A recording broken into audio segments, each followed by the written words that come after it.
जोहार झारखंड में ही coaching centre में आपसे विद्यार्थियों का बहुत बहुत हार्दिक स्वागत करता हूं। और आज हम लोग झारखंड का भूगोल के अंतर्गत झारखंड का कृषि प्रदेश के बारे में अध्ययन करेंगे। तो प्यारे दोस्तों, झारखंड में कितने कृषि प्रदेश हैं, कितने एग्रीकल्चरल रीजन हैं, इसके बारे में हम लोग आज विस्तार से चर्चा करेंगे। तो प्यारे दोस्तों, इस वीडियो सेशन को आरंभ करने से पहले, चीज़ों को विस्तार से आपको समझाने से पहले, मैं आपसे भी विद्यार्थियों से निवेदन करना चाहूँगा कि जो विद्यार्थी झारखंड राज्य से संबंधित प्रतियोगी परीक्षाओं की तैयारी करते हैं वो निश्चित रूप से मैं ही कोचिंग सेंटर से जुड़ें, चैनल को सब्सक्राइब करें, बेल आइकन को भी जरूर दबाएं ताकि कंटिन्यूसली नोटिफिकेशन मिलता रहे, और वीडियो को ज़्यादा से ज़्यादा शेयर करें ताकि और से विद्यार्थियों को भी इसका लाभ मिल सके। तो चलिए दोस्तों, अब वीडियो सेशन को आरंभ करते हैं। और ये अपना 10वां वीडियो सेशन है। झारखंड का भूगोल का ये 10वां वीडियो सेशन है, और इस 10वां वीडियो सेशन को मैंने 2 भाग में बनाया हुआ है। तो भाग 1 भी आपको देखना बहुत जरूरी है। ये भाग 2 है, लेकिन भाग 1 देखना इसी के लिए जरूरी है क्योंकि भाग 1 में मैंने झारखंड की कृषि के बारे में विस्तार से समझाया है। किन किन प्रकार की फसलें झारखंड में पाई जाती हैं और कब कब उनकी बुआई की जाती हैं, मौसम के आधार पर कितने प्रकार की फसलें झारखंड में होती हैं, सभी के बारे में झारखंड की कृषि में जिक्र किया गया है। वो लेसन तो 10वां ही है, लेकिन भाग 1 है, तो उसे भी आप लोग देखिए और फिर इसे भी आप लोग देखिए, और दोनों वीडियो सेशन को देखने के बाद कृषि से संबंधित एक भी प्रश्न आपके हाथ से जाने वाला नहीं है। तो चलिए प्यारे दोस्तों, अब वीडियो सेशन को स्टार्ट करते हैं और बेहतरीन ढंग से आपको चीज़ों को मैं बताने का प्रयास करता हूं। तो देखिए प्यारे दोस्तों, झारखंड में जो है ना, मुख्य रूप से 8 कृषि प्रदेश हैं। झारखंड में जो कृषि होती है, में जो खेती होती है, उसका रीजन बांटा गया है। तो मुख्य रूप से 8 रीजन हैं। तो कौन कौन से प्यारे दोस्तों, पहले उसके नाम देखिए और फिर हम विस्तार से चर्चा करेंगे। तो प्यारे दोस्तों देखिए, उत्तरी कोयल घाटी के कृषि प्रदेश, फिर दामोदर घाटी के कृषि प्रदेश, निचली स्वर्णरेखा घाटी के कृषि प्रदेश, हजारीबाग पठार के कृषि प्रदेश, राजमहल पहाड़ी व सीमावर्ती क्षेत्रों के कृषि प्रदेश, फिर रांची पठार के कृषि प्रदेश, चाईबासा के मैदान व समीपवर्ती उच्च भूमि का कृषि प्रदेश, फिर 8वां उत्तरी पूर्वी सीमांत का कृषि प्रदेश। तो ये कुल 8 प्रदेशों में झारखंड की कृषि को बांटा गया है। कृषि के प्रदेश को 8 भागों में बांटा गया है। तो चलिए अब बारी बारी से हम सभी प्रदेशों के बारे में अध्ययन करते हैं। तो प्यारे दोस्तों देखिए, पहला हम बात कर रहे हैं उत्तरी कोयल घाटी के कृषि प्रदेश। तो प्यारे दोस्तों देखिए, उत्तरी कोयल घाटी के कृषि प्रदेश को सबसे पहले आपको यह जानना बहुत जरूरी है कि इसका रीजन कहाँ है, संबंधित जिला कौन कौन सा है। तो प्यारे दोस्तों देखिए, गढ़वा, पलामू, लातेहार, चतरा। गढ़वा, पलामू, लातेहार, चतरा, मतलब मानचित्र में आप देखिए तो लगभग इस जगह पर, इस जगह पर ये रीजन नहीं आएगा। गढ़वा, पलामू, लातेहार, चतरा, गढ़वा, पलामू, लातेहार, चतरा, ये आपका उत्तरी कोयल घाटी के कृषि प्रदेश कहलाता है, क्योंकि आपको मालूम है उत्तरी कोयल नदी इधर से ही बहती है। तो उत्तरी कोयल घाटी के कृषि प्रदेश के अंतर्गत से संबंधित जिला गढ़वा, पलामू, लातेहार और चतरा है। चलिए अब देखते हैं यहाँ पर कौन कौन सी मुख्य फसलें होती है। तो प्यारे दोस्तों देखिए, धान प्रथम है, धान सबसे ज्यादा, उसके बाद चना, मक्का, अरहर, तिलहन की भी खेती होती है। तो देखिए प्यारे दोस्तों, धान के बारे में एक बात जान लीजिए, धान सबसे ज़्यादा झारखंड में अगर यदि कोई फसल होती है तो वो धान की फसल होती है। तो आप सभी जगह पे देखिएगा, बारीकी से आपको नज़र रखना है वीडियो सेशन पर कि सभी जगह पे धान आएगा और पहले ही धान आएगा। तो देखिए, तो यहाँ पर भी इस रीजन में भी धान ही प्रथम है। उसके बाद चना, मक्का, अरहर, तिलहन का नंबर आता है। चलिए प्यारे दोस्तों, अब आगे बढ़ते हैं और देखते हैं दामोदर घाटी के कृषि प्रदेश। तो प्यारे दोस्तों देखिए, दामोदर घाटी के कृषि प्रदेश को आपको ये जानना है कि किन किन जिला में यह क्षेत्र फैला हुआ है। ये जो कृषि प्रदेश है किन किन जिला में फैला हुआ है। तो पहले इसको देखिए आप लोग, संबंधित जिला को। तो देखिए, पूर्वी लातेहार, दक्षिणी चतरा, दक्षिणी हजारीबाग, बोकारो तथा धनबाद, मतलब आपका ये वाला एरिया हो गया।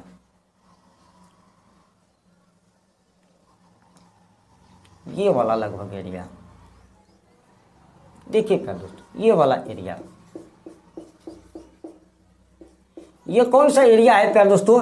दामोदर घाटी के कृषि प्रदेश। चलो आपको मालूम है दामोदर घाटी तो यही है, दामोदर घाटी तो यही है। तो दामोदर नदी इसी एरिया में होकर बहती है, तो इसी के लिए दामोदर घाटी का कृषि प्रदेश इसका नाम दिया गया।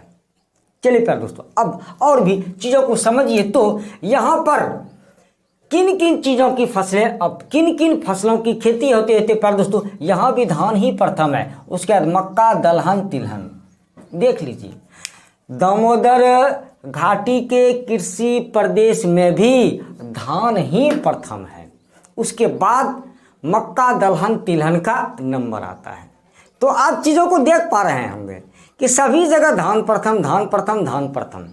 लेकिन चलिए अब आगे बात करते हैं। तो निचली स्वर्णरेखा घाटी के कृषि प्रदेश, निचली स्वर्णरेखा घाटी के कृषि प्रदेश, नदियों से संबंधित कृषि प्रदेश लगभग। चलिए तो देखते हैं निचली स्वर्णरेखा घाटी के कृषि प्रदेश का एरिया कहाँ है, संबंधित जिला। तो प्यारे दोस्तों देखिए, पूर्वी सिंहभूम तथा सरायकेला का पूर्वी भाग। तो देखिए प्यारे दोस्तों, पूर्वी सिंहभूम और सरायकेला का पूर्वी भाग, ये वाला भाग। तो पूर्वी सिंहभूम और सरायकेला का पूर्वी भाग, ये प्यारे दोस्तों निचली स्वर्णरेखा घाटी के कृषि प्रदेश। आपको तो मालूम है स्वर्णरेखा नदी इधर से ही होकर बहती है, स्वर्णरेखा नदी यहीं से होकर बहती है। तो देखिए अब प्यारे दोस्तों बात करें यहां पर कौन कौन सी मुख्य फसलें होती है। तो प्यारे दोस्तों यहां भी प्रथम धान ही है और दूसरा सब्जियां। इन क्षेत्रों में धान की खेती सबसे ज्यादा, धान की खेती तो सबसे ज्यादा होगी, उसके बाद सब्जियां भी यहां पर बहुत ज्यादा उपजाई जाती हैं। कौन सी जगह में प्यारे दोस्तों? निचली स्वर्णरेखा घाटी के कृषि प्रदेश में धान पहले नंबर पर आएगा, फिर सब्जियों की भी खेती की जाती है। और प्यारे दोस्तों एक बात आप जान लीजिए, जहां पर सब्जियों की खेती होती है इसका मतलब वो मिट्टी बहुत अच्छी है, सिंचाई के साधन उपलब्ध हैं, सभी तरह से वो क्षेत्र उन्नत है कृषि के दृष्टिकोण से। तो देखिए मैंने यहाँ पर स्पष्ट रूप से लिखा हुआ है बहुफसली खेती का विकास हुआ है। इन क्षेत्रों में बहुफसली खेती का विकास हुआ है। आप कोई सा भी फसल की खेती कर सकते हैं, कोई सा भी फसल को आप वहाँ पे उपजा सकते हैं। क्यों? क्योंकि वहाँ पर सिंचाई के साधन उपलब्ध हैं, मिट्टियाँ अच्छी क्वालिटी की है, इसी के लिए बहुफसली खेती का विकास हुआ है। चलिए प्यारे दोस्तों अब आगे बात करते हैं हजारीबाग पठार के कृषि प्रदेश, हजारीबाग पठार के कृषि प्रदेश। तो देखिए प्यारे दोस्तों हजारीबाग का पठार तो यही है। अब देखिए पहले संबंधित जिला देख लीजिए प्यारे दोस्तों, चतरा, हजारीबाग, गिरिडीह तथा कोडरमा। तो देखिए चतरा, हजारीबाग, गिरिडीह तथा कोडरमा, लगभग ये वाला रीजन है, चतरा, हजारीबाग, गिरिडीह तथा कोडरमा। देखिए प्यारे दोस्तों, और ये हजारीबाग का पठारी है।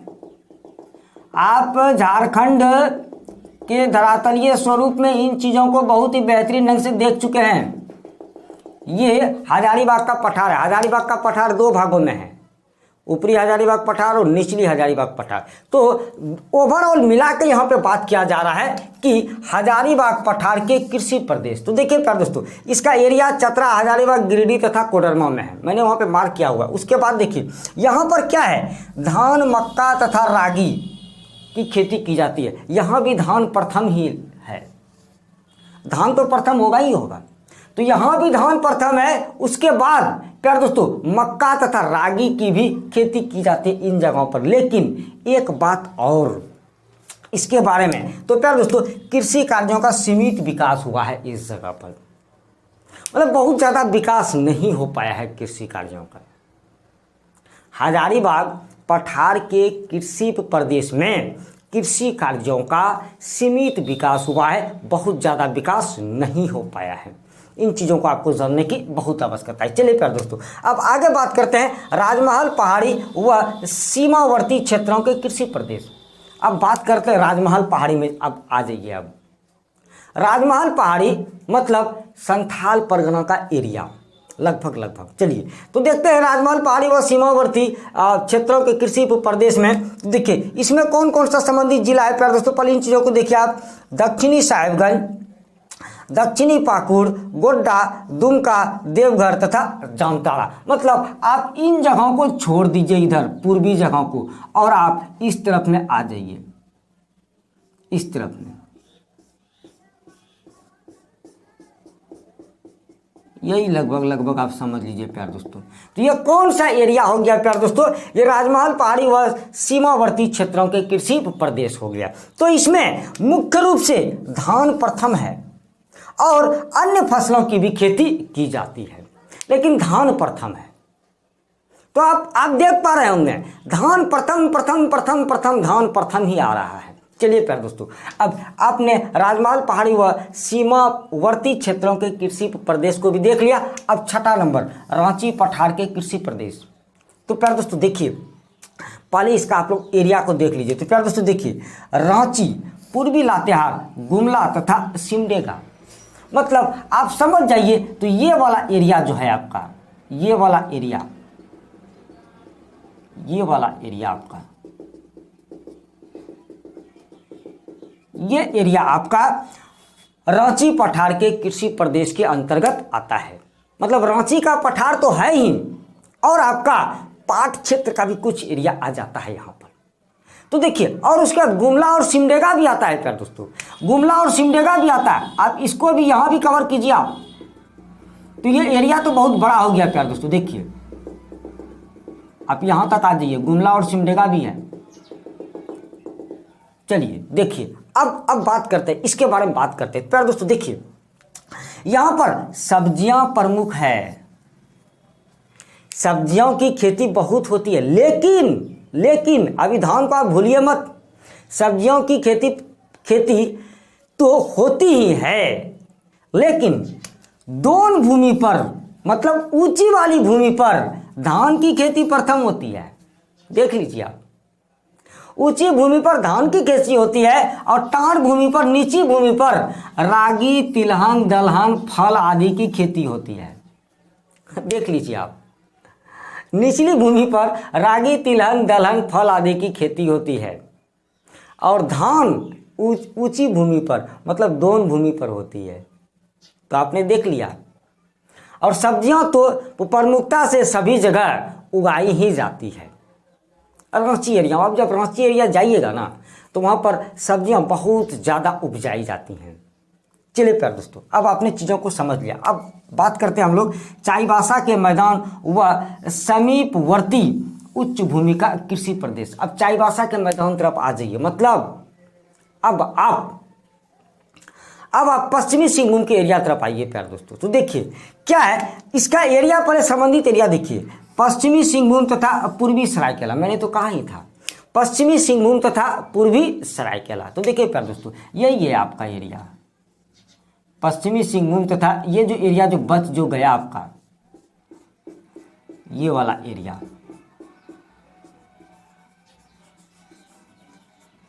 पश्चिमी सिंहभूम तथा पूर्वी सरायकेला का एरिया। यहां पर भी धान प्रथम, उसके बाद मक्का, चना का नंबर आता है, तो आपने देखा यहां पर भी चाईबासा के मैदान व समीपवर्ती उच्च भूमि के कृषि प्रदेश में भी धान प्रथम, उसके बाद मक्का, चना आदि का नंबर आता है।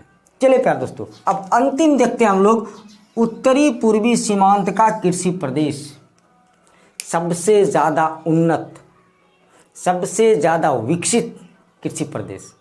अब उसके बारे में बात करेंगे। तो उत्तरी पूर्वी सीमांत का कृषि प्रदेश, तो प्यारे दोस्तों देखिए, सबसे पहले इसका एरिया आप देखिए, उत्तरी गोड्डा तथा साहेबगंज का उत्तर पूर्वी भाग, मतलब आप यहाँ पर देख लीजिए, आप ये वाला एरिया जो मैंने छोड़ा था पहले, उत्तरी गोड्डा तथा साहेबगंज का उत्तर पूर्वी भाग। चलिए प्यारे दोस्तों, साहेबगंज का उत्तर पूर्वी भाग, ठीक है। इस थोड़ा इधर भी आप ले लीजिए प्यारे दोस्तों, ये तो पाकुड़ का एरिया हो रहा है, आप थोड़ा इधर भी ले लीजिए। तो प्यारे दोस्तों क्या बोलता है, एक चीज इसके बारे में आप लोग जान लीजिए कि कृषि की दृष्टि से राज्य का एकमात्र विकसित क्षेत्र, कृषि की दृष्टि से राज्य का एकमात्र विकसित क्षेत्र, एक और विकसित क्षेत्र के बारे में हम लोगों ने देखा था, कहां पर प्यारे दोस्तों, निचली स्वर्णरेखा घाटी के कृषि प्रदेश को, यहां पर हम लोगों ने देखा था कि कृषि का अच्छा विकास हुआ है, विकसित क्षेत्र में आता है कृषि के दृष्टिकोण से। लेकिन सबसे ज्यादा विकसित जगह, विकसित जगह कृषि क्षेत्र आप उत्तरी पूर्वी सीमांत का कृषि प्रदेश को ही मान सकते हैं। यहां पर बहुफसली कृषि का तो विकास हुआ ही है, बहुफसली कृषि का तो विकास हुआ ही है, निश्चित रूप से हुआ है। और उसका मैं एक आपको रीजन बताऊंगा। तो सबसे पहले देखिए आप, यहां भी धान प्रथम, उसके बाद गेहूं, मक्का, चना व तिलहन, कोई सा भी फसल की खेती आप यहां पे कर लीजिए, आराम से हो जाएगा, क्योंकि तो मिट्टी बहुत अच्छी है। रीजन क्या है इसका, एक रीजन है प्यारे दोस्तों, आपको मालूम है कि गंगा नदी इधर से ही होके बहती है, मालूम है ना आप लोगों को, ये गंगा नदी का एरिया है। तो गंगा नदी का क्षारण जो है ना प्यारे दोस्तों, क्षारण का मतलब कि गंगा नदी जो अपने पानी के साथ में बहुत कुछ बहा के लाती है, और उससे जो मिट्टियों में वो सभी चीजें जाती है, उर्वरा शक्ति बढ़ जाती है। बस ये मुख्य रीजन है, इसी के लिए ये क्षेत्र जो है ना बहुत ज्यादा विकसित है। क्या लिखता है, एकमात्र विकसित प्रदेश कृषि के दृष्टिकोण से। तो प्यारे दोस्तों देखिए, हमने झारखंड में जितने भी कृषि प्रदेश थे सबके बारे में बहुत ही बेहतरीन ढंग से जान लिया। अब आपको भाग 1 को भी देखना बहुत जरूरी है, और जिसने भाग 1 को देखा है उसे ये भाग 2 देखना बहुत जरूरी है। और दोनों को जब आप देखिएगा ना, दोनों को आप रिलेट कीजिए, तो आपको कृषि से संबंधित कोई भी डाउट्स नहीं रहेगा, क्योंकि दोनों एक दूसरे से संबंधित है। भाग 1 में आपने देखा धान की खेती कहाँ कहाँ होती है, मक्का की खेती कहाँ कहाँ होती है, जौ की खेती कहाँ कहाँ होती है, गेहूं की खेती कहाँ कहाँ होती है, गन्ना की खेती कहाँ कहाँ होती है। लेकिन अब आप इन चीजों को देखने के बाद बिल्कुल भी समझ जाएंगे कि कहाँ कहाँ पर किन किन फसलों की खेती होती है।